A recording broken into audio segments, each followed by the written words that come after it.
पिछले कुछ दिनों में जम्मू कश्मीर में कई आतंकी हमले देखने को मिले हैं।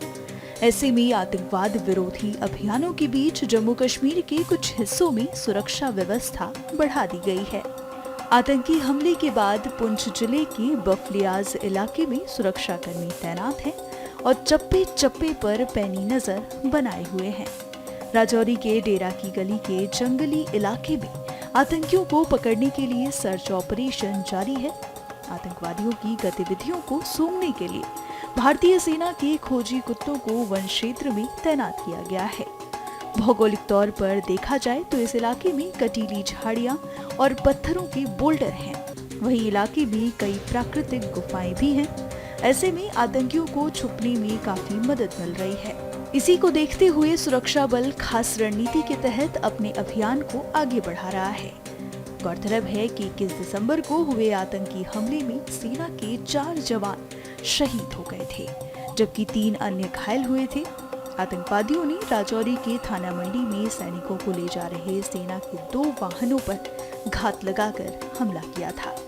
वहीं 24 दिसंबर को सुबह की प्रार्थना के दौरान आतंकवादियों ने बारामूला में एक सेवानिवृत्त पुलिस अधिकारी की हत्या कर दी, जिसके बाद अब सुरक्षा व्यवस्था का जायजा लेने के लिए सेना प्रमुख जनरल मनोज पांडे खुद आज जम्मू का दौरा करेंगे। हमारे लिए हर सैनिक बेहद महत्वपूर्ण है और हमारा एक सैनिक, मैं मानता हूं, वो हमारे परिवार के सदस्य के समान है। यह हम सब के अंदर यह भावना रहती है, सारे देशवासियों के अंदर यह भावना रहती है। और आपके ऊपर कोई नजर डाले तो सचमुच यह हम सबको कतई बर्दाश्त नहीं है। मैं आपको यह विश्वास दिलाना चाहता हूं। इस प्रकार की घटनाओं को रोकने में सिक्योरिटी और इंटेलिजेंस एजेंसी दोनों ही महत्वपूर्ण भूमिका निभाते हैं और लगातार उनके द्वारा भी यह प्रयत्न जारी है, यह उनकी यह भूमिका और भविष्य में ज्यादा इफेक्टिव हो। उसके लिए जो भी शासन की तरफ से सहयोग की आवश्यकता है अथवा भविष्य में भी जो शासन के सहयोग की आवश्यकता पड़ेगी, उसके लिए हम सरकार का खजाना पूरी तरह से खुला हुआ है। कि भारतीय सेना सारी दुनिया में कोई साधारण सेना के रूप में नहीं मानी जाती।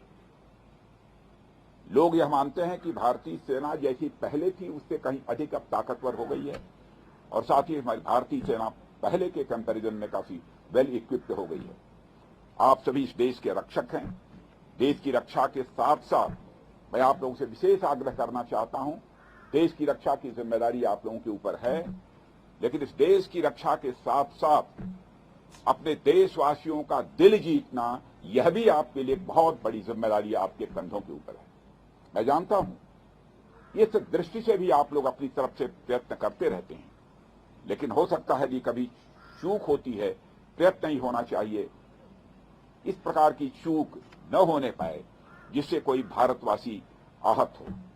जिस देश की आप सेवा कर रहे हैं उस देश के लोगों के साथ भी सक्रिय रूप से जुड़े रहें, उनका विश्वास आप प्राप्त करें, समझ को बढ़ावा दें और उसमें आप महत्वपूर्ण भूमिका आप निभा सकते हैं और आप निभाते भी हैं, लेकिन उसे और अधिक गंभीरतापूर्वक निभाने की आवश्यकता है। मैं यह मानता हूं समय समय पर उनके बीच जाकर देशवासियों के साथ उनका कुशल क्षेम पूछना, कोई कठिनाई हो तो उसके बारे में भी जानकारी हासिल करना, जहां पर उसकी जानकारी देनी आवश्यक है, जिस भी स्तर पर उसकी जानकारी देना, मैं समझता हूं यह सब भी आपकी जिम्मेदारी है। इसलिए मैं मानता हूं कि हमारा उद्देश्य जहां पर कोई जंग जीतना है, आतंकवादियों का सफाया करना है, वहीं पर हमारा उद्देश्य, बड़ा उद्देश्य होना चाहिए कि हमें अपने देशवासियों का दिल जीतना है। हम युद्ध भी जीतेंगे, हम किसी प्रकार की जंग भी जीतेंगे, हम आतंकवादियों का भी सफाया करेंगे, लेकिन साथ ही साथ देशवासियों का हमें दिल भी जीतना है। और बहुत बड़ी जिम्मेदारी आप सबके कंधों के ऊपर है और मैं अच्छी तरह जानता हूं उसको आप पूरी निष्ठा के साथ, पूरे लगन के साथ निभाने की अपनी तरफ से भरपूर कोशिश करते हैं।